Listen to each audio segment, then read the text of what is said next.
Viagem na eletricidade.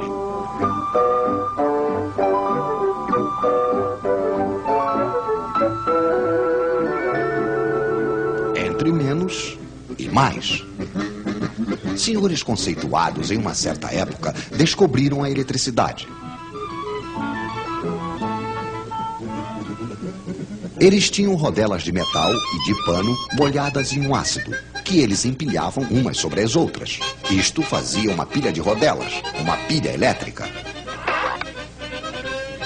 Então eles disseram: a eletricidade deve ser alguma coisa que sai por um fio e entra por outro. Então eles escreveram mais de um lado e menos do outro, e decidiram que a eletricidade ia do mais para o menos. Mas tudo isso ao acaso. Para saber ao certo, seria preciso ver de perto os átomos dos fios. Hoje, graças a nossas câmeras especiais, estamos habilitados para apresentar-lhes aqui alguns átomos que nos deram a honra de vir em nossos estúdios para nos explicar. Um átomo é, antes de tudo, um núcleo com cargas elétricas mais. Em torno, vem girar cargas elétricas menos. São os elétrons. Quando existe a mesma quantidade de menos que de mais, as cargas elétricas se anulam. O átomo é eletricamente neutro.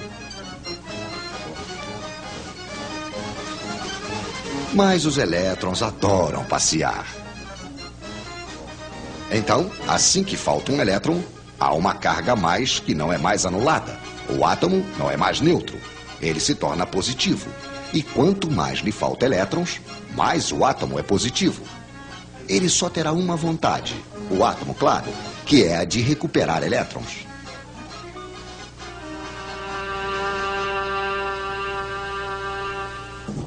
Esses elétrons andarilhos, nós os chamamos de elétrons livres. Só que esses elétrons que andam ao acaso não são os que produzem eletricidade útil. Mas suponhamos que temos dois fios de cobre e entre os dois uma espécie de aspirador de elétrons. De um lado, teremos muitos elétrons livres. É o lado menos.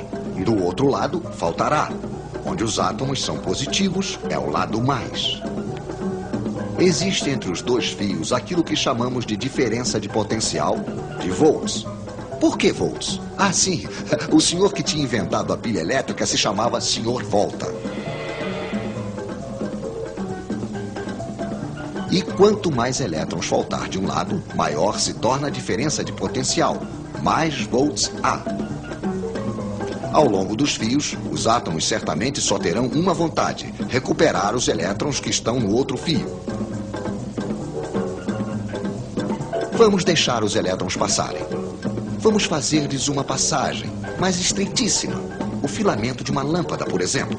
Então os elétrons se precipitam, se pressionam, se empurram. Os átomos do filamento ficam atrapalhados. Esfrega, esquenta, produz luz.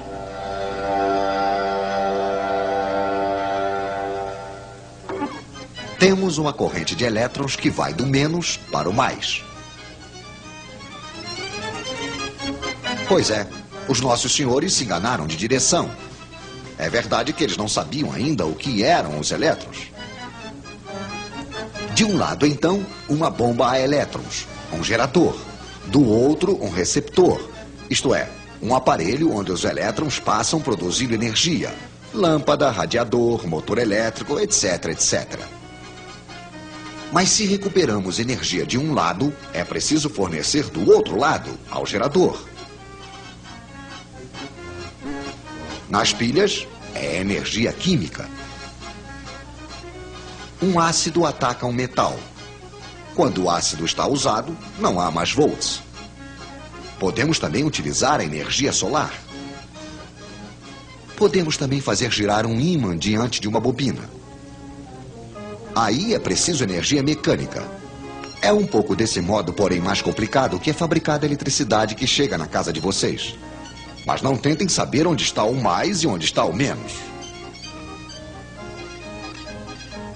É uma corrente que muda de sentido o tempo todo, a corrente alternada. Mas voltaremos a falar disso.